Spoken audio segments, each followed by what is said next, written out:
Okay, तो आज आपके लिए लाए हैं Redmi 9 प्राइम रीस्टार्ट इश्यू है। ठीक है, तो देखो रीस्टार्ट जो प्रॉब्लम है अभी बहुत ज़्यादा ट्रेंड में चल रहा है।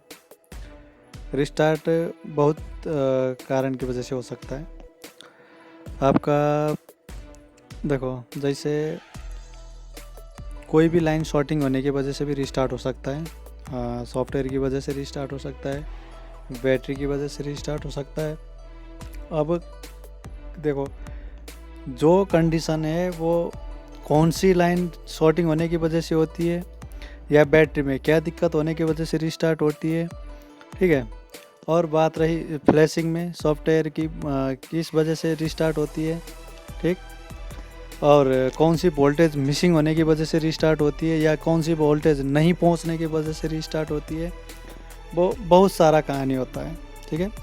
तो हम इसमें एक बार फाइंड आउट कर लेते हैं कि दिक्कत कहाँ से है और किस वजह से जो रीस्टार्ट हो रही है, ठीक है। बहुत सारी लाइन है आपकी, कहीं पे थर्मल लाइन की वजह से भी रीस्टार्ट हो सकती है, जो आपका जैसे सीपीयू की लाइन की थर्मल लाइन हो गई, इस टाइप की जो लाइन होती है उनकी वजह से जो है आपका रीस्टार्ट का इश्यू आ जाता है। तो कुल मिला के जो हमारी 1.8 की वोल्टेज मैक्सिमम जो शॉर्टिंग कंडीशन, ठीक है, टाइप की जो कंडीशन होती है उसमें हमारी जो है रीस्टार्ट की शिकायत होती है। तो देखो मैं यहाँ पे VSI लाइन चेक कर रहा हूँ। VSI लाइन पे यहाँ पे मैंने जो डायोड वैल्यू लिया वो दिक्कत नहीं लगा मेरे को। इसमें देखते हैं थोड़ा सा वोल्टेज चेक करके वोल्टेज में क्या रिस्पॉन्स देता है। वोल्टेज रिस्पॉन्स में अगर देखें तो ठीक है, यहाँ पे भी ठीक है, यहाँ पे भी ठीक है। तो VSI लाइन पे कोई दिक्कत नहीं है, ID थर्मल लाइन सारा ओके है। और देखते हैं कौन सी लाइन में क्या दिक्कत है। और इसमें हम एक बार इसका पूरा पावर एरिया चेक करके देख लेते हैं, कोई लाइन शॉर्टिंग तो नहीं है। पहला सारा जो मसला है उसको हम क्लियर कर लेते हैं, ठीक है। तो उसके बाद में हम थ्योरी के हिसाब से जाएंगे, कौन सी लाइन शॉर्टिंग होने पे या कौन सी लाइन मिसिंग होने पे कौन सी दिक्कत होती है, उस चीज़ को देखेंगे हम। ओके, तो देखते हैं थोड़ा सा। मैं थोड़ा सा इसका यहाँ पे का जो शील्ड है उसको कट कर लेता हूँ, क्योंकि इसके नीचे के जितने भी लाइन है उसको देखने के लिए शील्ड कट करना पड़ेगा। ओके,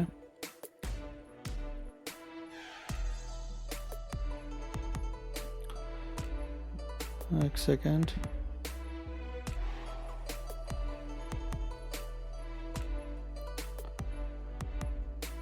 पहले चारों तरफ देख लेते हैं। देखो सेट कोई भी छेड़खानी नहीं हुई है अभी तक, कहीं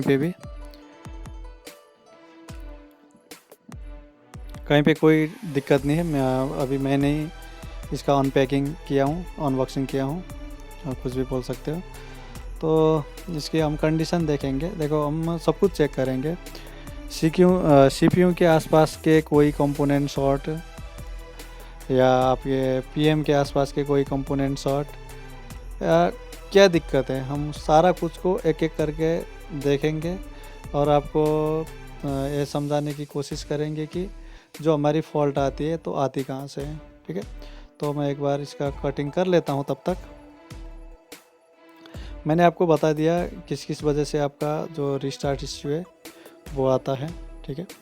वो कंडीशन बहुत सारा होता है। अगर CPU का किसी ने रिस्पॉन्स नहीं दिया तो तब भी रीस्टार्ट की शिकायत आती है, तो वो कंडीशन भी देखेंगे। देखते हैं इसमें कौन सी कंडीशन है, उसके बारे में थोड़ा सा जानते हैं। ओके, तो सबसे पहले यहाँ पे देख लेते हैं कोई लाइन शॉर्टिंग, या देखो मैं आउटपुट चेक कर रहा हूँ तो VPS लाइन बन रही है, अगर आप देख रहे हो। और जो हमारी आउटपुट है वो भी एकदम क्लियर है, अब अगर देखोगे तो जिसमें जितना आना चाहिए था प्रॉपर है। आपका हायर लोअर एलडीओ, आपका core voltage, medium voltage, S1 S2 सारे जितने भी है, आपका हायर एलडीओ, सारे वोल्टेज एकदम अपने जगह पे सही है, कहीं पे कोई मिस्टेक नहीं है।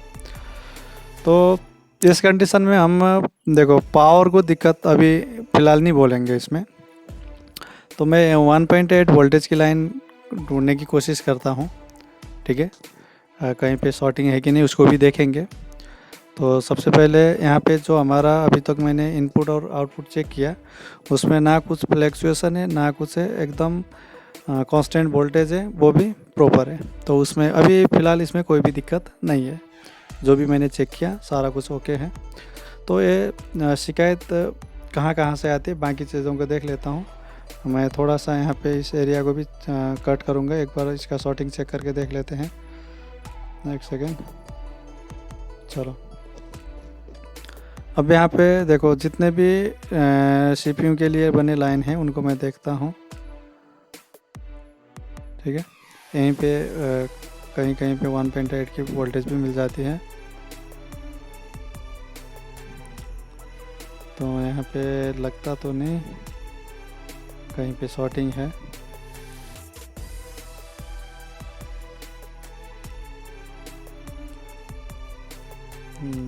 ठीक है, जितने भी कंपोनेंट अभी तक चेक किए हैं यहाँ पे भी ओके है, ठीक है। अभी तक तो जो कंडीशन है वो एकदम सही लग रहा है, कहीं पे दिक्कत नहीं लगा। तो देखो अब जो हमारा थ्योरी है उसको यूज़ करना पड़ेगा हमको। तो देखो अब इसमें हमको पहली बात तो मैंने कहा था कि आपको 1.8 वोल्टेज की अगर लाइन शॉर्टिंग होने की वजह से भी ये वाली रिस्पॉन्स मिलती है एक। अब पहले सारा कुछ चेक कर लेते हैं कि उसके बाद भी नहीं हो गया तो फ्लैशिंग करके भी देखेंगे, ठीक है। वाटर डैमेज नहीं है तो कोई लाइन को कहीं पे मिसिंग नहीं हो सकता, या तो कहीं से गिरा हुआ होना चाहिए, वो चीज़ भी देख लेंगे। तो इसमें हम देखेंगे मिसिंग एक 1.8 voltage line shorting 2, thermal line 3, और क्या क्या हो सकते हैं उनको हम देख के ट्राई करते हैं, ठीक है। तो हमको शॉर्टिंग नहीं मिला अभी तक। एक बार मैं यहाँ का थोड़ा सा शील्ड काट लूँ, उसके बाद इसके साइड का भी देखते हैं, ठीक है। तो सारा कुछ देख लेते हैं। देखो आपको मैं जहाँ पे दिक्कत होगा उसकी कहानी मैं आपको क्लियरली समझा दूंगा कि दिक्कत कहाँ से होता है। देखो एकदम क्लियरली कहानी है, और जो सॉल्यूशन कर रहा हूँ आपके सामने सारा कुछ शील्ड काट रखा हूँ और सारा कुछ कहानी जो है सामने पड़ी है। तो देख लो, यहाँ पे मैं देख लेता हूँ कोई लाइन शॉर्टिंग तो नहीं है। ये हमारी AP थर्मल लाइन है, एक बार इनकी मैं वैल्यू देख लेता हूँ। एक सेकेंड,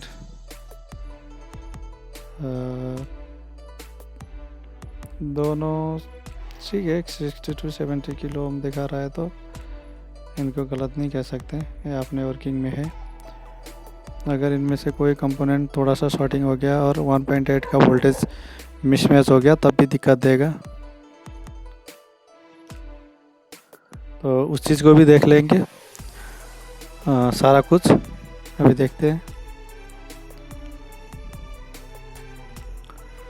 चलो एक बार मैं यही कंडीशन जो हमारी थर्मल की एरिया है, जो हमारी नेटवर्क सेक्शन में RF थर्मल के लिए जो होता है उसको भी देख लेते हैं। देखो मैं हीट दे के नहीं निकालूंगा, मैं इसको कट करके निकालूंगा ताकि आपको प्रॉपर कहानी क्या है वो समझ में आए, ठीक है। मैं हीट नहीं दूंगा इसमें, पहले इसको पूरा काट लेते हैं। एक सेकंड, मैं वीडियो को थोड़ा सा आगे कर देता हूँ, पूरा कटने के बाद की वीडियो दिखाऊंगा मैं। तो ये हमारा शील्ड पूरी तरीके से कट चुका है। अब यहाँ पे लाइन देख लेते हैं, थोड़ा सा नॉर्मल का लाइन। अगर आप देखोगे यहाँ पे कॉर्नर पे 2 कंपोनेंट एक सेकंड में थोड़ा सा यहाँ पे स्टील का टुकड़ा रह गया, उसको निकाल देता हूँ। ये देखो, और यहीं पे जो दो कंपोनेंट हैं, एक कंपोनेंट हमारी एक थर्मल और एक नॉर्मल रजिस्टर है, यहाँ पे देखो। तो इन दोनों का भी हम वैल्यू चेक करके देख लेते हैं, ठीक है। वैल्यू क्या है उन चीज़ को हम देख लेते हैं। तो मैं इसको आपको पूरी तरीके से चेकिंग करके इसका मैं एक बार आपको वैल्यू दिखा रहा हूँ। एक सेकेंड, चलो ये मैंने ओम के रेंज में रख दिया। अब देखो ये मेरा थर्मल है, अगर आप इसकी वैल्यू देखोगे तो 55 ओम है, सिर्फ 55 ओम है, ठीक है। एक और मैं बगल वाला रजिस्टर का एक बार देखूं तो इसकी वैल्यू है 12 किलो ओम। इसका 55 ओम है, उसका दूसरे का 12 किलो ओम है। तो मैं इसमें थोड़ा सा हीट दे के देखता हूँ, कुछ रिस्पॉन्स करता है कि नहीं करता है, ठीक है। थोड़ा सा मैं एक बार इसको डिसेबल हो रखा है, एक्टिव करने की कोशिश करता हूँ इसको मैं, थोड़ा सा हीट देखें, ठीक है। मैं अभी वो चीज़ आपको दिखा दूँगा। तो पहले यहाँ पे देखते हैं हम, जो हमारी कंपोनेंट लगी हुई है, जो हमारी पहली R1 कंपोनेंट है वो नॉर्मल है, और जो है R2 लगी है ये थर्मल है, जिसको आप VR भी कह सकते हो, वेरिएबल रजिस्टर, या टेम्परेचर के हिसाब से अपना वैल्यू चेंज करता है, ठीक है। तो इसको हम वेरिएबल रजिस्टर कहते हैं। और आप इसका टाइप की बात करोगे तो ये NTC है, ठीक है। अब इस तरीके से आप क्या है कैसा है समझोगे तो एक बार गूगल कर लेना टाइप्स ऑफ रजिस्टर, उसमें सारा कुछ दिख जाएगा। तो यहाँ पे हम देखते हैं कि दो कंपोनेंट लगे हुए हैं। एक रजिस्टर जो R1 है उसकी वैल्यू है 390 किलो ओम, और जो R2 दूसरी लगी है वो 100 किलो ओम। सेम हमारी जो मैंने थोड़ी देर आगे AP के लिए काम, जो CPU के लिए चेक किया था, उसका भी सेम कंडीशन है, यानी कि दोनों का सिमिलर कंडीशन है। इसकी मैं कहानी लास्ट में आपको समझाऊंगा थ्योरी के साथ में, ठीक है। मैं एक बार इसमें हीट दे के इसको मैं देखता हूँ एक्टिव होता है कि नहीं होता, ठीक है। मैंने अभी इसमें थोड़ा सा हीट दिया और वैल्यू चेक करके देखता हूँ। वैल्यू 60 ओम आया, ठीक है। और दूसरा 13 किलो ओम, ये 60 ओम, यानी कि वैल्यू कुछ बड़ा, मतलब ये नेगेटिव टाइप का हो गया। मैं एक बार फिर से इसमें थोड़ा सा ज़्यादा हीट देने की कोशिश करता हूँ, ठीक है। मैं इसको एक्टिव कराने की कोशिश कर रहा हूँ। मैंने थोड़ा सा और हीट दिया और चेक करके देख लेते हैं। देखो, अब देखो इसका जो वैल्यू है वो अब 10 के हो गए, वैल्यू बढ़ता जा रहा है, जैसे ठंडा हो रहा है बढ़ता जा रहा है। तो इसका मतलब ये अब एक्टिव मोड में आ गया है, ठीक है। अब ये जो इसका प्रॉपर वर्क है उस मोड में आ चुका है। तो ये देख लेते हैं एक बार अब कितना पहुंचा, 25 किलो ओम पहुंच गया, ठीक है। वही थर्मल का लाइन, ठीक। तो अब इस वजह से हम इस चीज़ को ऐसे समझते हैं कि जब कभी आप बोर्ड को गर्म करते हो, हीट देते हो, तो आपको लगता है कि मेरा मोबाइल बन गया, ठीक है, क्योंकि ये थोड़ा सा अपना जो पोटेंशियल चेंजेस है वो कर लेता है। अब यहाँ पे आप देखोगे तो 50 किलो ओम पहुँच गया, यानी कि अब ये वर्किंग मोड में आ गया है, ये प्रॉपर वर्किंग में आ गया है। ये वर्किंग में किस वजह से आया आपको मैं वो कहानी थोड़ी देर में समझा दूंगा। इसकी जो लास्ट में डिटेल थोड़ा सा मैंने इसका पूरा कॉम्बिनेशन बना रखा है। तो आपको ये वाली रजिस्टर चेंज करने की लगभग ज़रूरत नहीं पड़ती। अगर आप इसको देखोगे पूरी तरीके से तो ये प्रॉपरली डिसेबल मोड में चला जाता है, ठीक है। जो इसका अपना प्रॉपर्टी है वो पूरी तरीके से डिसेबल हो जाता है। तो इसको एक्टिव करने के लिए हमको थोड़ा सा हीट की ज़रूरत पड़ जाती है, ठीक है, समटाइम। तो अगर हीट देने के बाद भी चेंजेस नहीं होता या पूरी तरीके से शॉर्टिंग है तो वो कंडीशन अलग है। नहीं तो उसका थोड़ा सा कुछ ना कुछ वैल्यू है तो आप उसको एक्टिव करके उसको आप काम करवा सकते हो, ठीक है, उसमें कोई फॉल्ट नहीं होगा। तो जब कभी भी आप बोर्ड को हिट करके आपका काम करवा देते हो तो आपका सेट ऑन हो जाता है और कुछ दिन में जाके फिर से बंद हो जाता है। तो इसका मतलब है प्रॉपर जहाँ पे हीट होना चाहिए था वो हीट नहीं हुआ है, ठीक है, इस कंडीशन में। तो समटाइम उसकी पूरी कंडीशन ही ख़राब है, उस टाइम भी आपका काम नहीं होता। तो फिलहाल के लिए सेट को चालू हो जाना चाहिए। एक बार देखते हैं। यामा यूआई लोगो आ गया।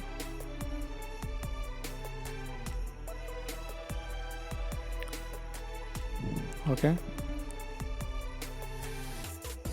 चलो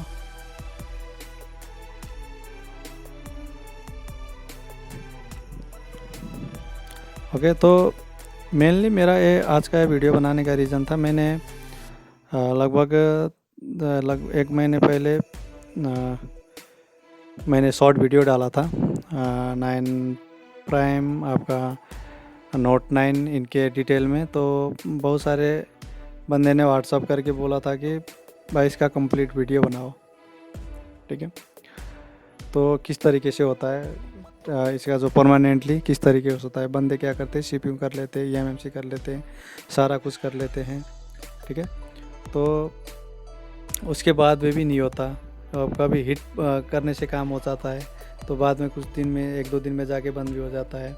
तो इसका परमानेंटली सॉल्यूशन क्या है, दिक्कत आती है तो कहाँ से आती है, उस चीज़ के लिए पूछे थे। तो ये आज थोड़ा सा तो बहुत ज़्यादा सेट आने लग गए हैं, तो इस वजह से थोड़ा सा सोचे कि बना लेते हैं। ओके, तो ये हमारा Redmi 9 प्राइम है।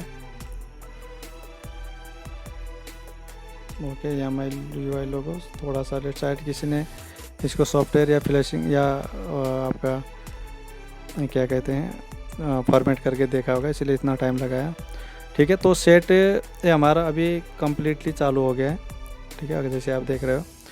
तो देखो अब इसका एक्चुअली थ्योरी क्या है, मैं उस चीज़ को आपको समझाना चाहता हूँ कि मेन रीज़न क्या है, ठीक है। देखो हमारा जितने भी दिक्कतें आती हैं, जितने भी रीस्टार्ट टाइप की दिक्कतें आती हैं, वो मास्टर में डिपेंड करता है। और मास्टर का मतलब हो जाता है आपका CPU, ठीक है। उस चीज़ को समझाने के लिए मैं थोड़ा सा यहाँ पे CPU की कर्नर को मैं कट करूँगा थोड़ी देर में, 1 सेकेंड। यहाँ पे मैं कट कर देता हूँ, आपको सारा कहानी समझ में आ जाएगा।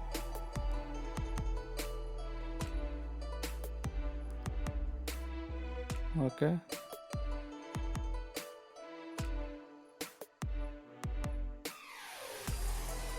इसी सेट की बात नहीं हो रही, हर किसी सेट में आज का दिक्कत नहीं है, इसका सॉल्यूशन काफ़ी पहले ही आ चुका था, ठीक है। ओके, ये देखो मैं आपको 2 कंपोनेंट दिखा रहा हूँ, जो दोनों कैप है।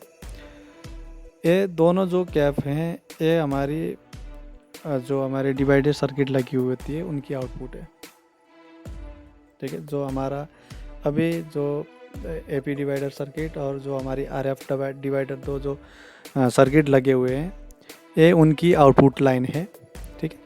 और ये आउटपुट लाइन CPU को मिलती है, तो इनको हैंडल करने का काम भी CPU का होता है, ठीक है। तो अगर स्लैब ने किसी मास्टर का मतलब होता है हमारा CPU, स्लैब का मतलब होता है कोई अनदर IC। अगर हमारा मास्टर ने किसी का रिप्लाई नहीं पाया, ठीक है, जिस IC को काम करना चाहिए था उसका आउटपुट नहीं मिला, तो ये रीस्टार्ट प्रॉब्लम आ जाती है। देखो यहाँ पे अगर मैं चेक करूँ तो अभी हमको 0.256 वोल्टेज आ रहा है, देख रहे हो आप दोनों में चेक करोगे तो 0.200 और 0.256, देखो यहाँ पे 0.229, 229, 228 और यहाँ पे आप देखोगे 250 257 इस टाइप से वोल्टेज आ रहा है। तो इसका मतलब है मिनी वोल्टेज, यानी कि आप 0 पॉइंट लगा के बात कर सकते हो।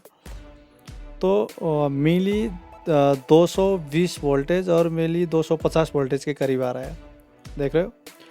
तो इसका मतलब है कि हमारा अब CPU को ये वाली रिस्पॉन्स मिल रही है, ठीक है। ये हमारी जो AP के लिए बन रही है थर्मल, उसका भी रिस्पॉन्स मिल रहा है। जो हमारी RF के लिए मिल रहा है थर्मल, उसका भी रिस्पॉन्स मिल रहा है। अगर वहाँ से ये वाली वोल्टेज नहीं मिलता, इसको इससे ऊपर या नीचे मिलता, तो ये रिस्पॉन्स नहीं करता। उस कंडीशन में CPU रिस्टार्ट कर देता है, सिस्टम को ढूंढने की कोशिश करता है कि मेरी को ये वाली वोल्टेज मिले। तो इसको मैं आपको दिखाना चाहता हूँ कि एक्चुअली थर्मल काम किस तरीके से करता है, जो हमारी डिवाइडेड सर्किट होता है वो किस तरीके से काम करता है। तो देखो, हमारा एक R1 लगा हुआ है, एक R2 लगा हुआ है। जो हमारा R2 लगा हुआ है वो हमारा वेरिएबल रजिस्टर यानी कि थर्मल रजिस्टर है, ठीक है। जो R1 लगी है वो नॉर्मल रजिस्टर है। तो किसी मॉडल में हमारा जो इनकी बीच की जो लाइन है, जिसको हम आउटपुट बोलते हैं, वो आपका 0.67 से लेके 1.2 तक रेंज में काम करता है। कोई मॉडल इसी में 0.220 से लेके 0.450 तक की लाइन को सपोर्ट करता है। तो आप उसमें ये नहीं कह सकते कि एक ही लाइन काम करता है, ठीक है। आप किसी का भी सर्किट उठा के देख लो, इस तरीके से वर्किंग में आता है, ठीक है, थर्मल की लाइन। तो एक हम आपको थोड़ा सा आसानी से समझाने की कोशिश करता हूँ डिवाइडर सर्किट के थ्रू। देखो, यहाँ पे मैंने मैं स्कीमेटिक के आधार पे काम करवा रहा हूँ। यहाँ पे देखो, हमारी जो सोर्स लाइन है वो हमारी 1.8 की है। जो हमारी R1 की लाइन है वो 390, जो अभी थोड़ी देर आगे स्कीमेटिक में दिखाया मैंने। और जो हमारी R2 की रजिस्टर की वैल्यू है वो 100 ओम है, 100 किलो ओम है। तो उसकी जो आउटपुट रिजल्ट आ रही है वो 0.367 यानी कि 367 माइक्रो वोल्टेज आ रहा है, मिली वोल्टेज आ रहा है। तो इसका मतलब है कि हमारा जो सर्किट है वो काम कर रहा है, ठीक है, अच्छी तरीके से। ओके, तो ये सबसे आसान तरीका हो जाता है काम करने के लिए। ओके, तो लगता है आपको वीडियो समझ में आया होगा। अगर इसमें कोई भी चीज़ समझ में नहीं आया हो, या आपको लगा कि कहीं पे मिस्टेक है, या कुछ चीज़ समझ में ज़्यादा नहीं आया, तो आप मेरी को डायरेक्ट व्हाट्सएप कांटेक्ट कर सकते हो, ठीक है। या मेरी को यूट्यूब में कांटेक्ट कर सकते हो, आप कमेंट कर देना। ओके, तो इसमें मेन जो हमारी रीज़न थी, वो रीज़न था कि जो हमारी AP रिस्पॉन्स किस तरीके से कर रहा है उसमें डिपेंड होता है। अगर AP ने पीछे से फीडबैक नहीं मिला, या किसी का स्लैब का रिस्पॉन्स नहीं मिला, तो ये दिक्कत दिखाएगा ही दिखाएगा। ओके, तो लगता है आपको ये वाला वीडियो अच्छा लगा हुआ हो। अगर वीडियो अच्छा लगा हो तो वीडियो को लाइक कर देना, चैनल को सब्सक्राइब कर देना, ठीक है। तो वीडियो देखने के लिए बहुत ज़्यादा धन्यवाद। मिलते हैं नेक्स्ट वीडियो में।